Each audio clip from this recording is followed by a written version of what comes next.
الرحمن الرحیم۔ آزادی مارچ میں اسلام آباد پاکستان کے کونے کونے سے جو لوگ پہنچے ہیں، میں ان سب کا شکریہ ادا کرتا ہوں۔ انہوں نے ہمارے سر فخر سے بلند کر دیے ہیں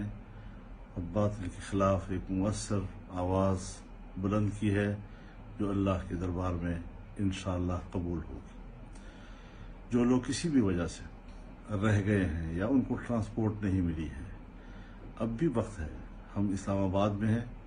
اور وہ اثر نو کوئی ذریعہ کر کے روانہ ہوں اور اس مارچ میں شریک ہوں۔ میں ان لوگوں کو اپیل کرتا ہوں کہ وہ محروم نہ رہیں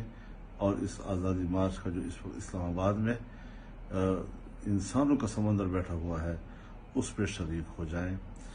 اور تبلیغی اجتماع میں جو لوگ گئے ہیں اللہ تعالیٰ ان کے سفر کو قبول فرمائے اور ہمیں وہاں اپنی دعاؤں میں یاد رکھیں۔ اور یہ بھی ہمیں درخواست ہے کہ جب وہاں پر دعا ہو جائے تو اس کے بعد وہ اپنا رخ اسلام آباد کی طرف بھی کر سکتے ہیں۔ ہم خوش آمدید کہیں گے ان تمام قافلوں کو جو رائے سے ہمارے ساتھ اس آزادی مارچ میں اسلام آباد میں شریک ہوں گے۔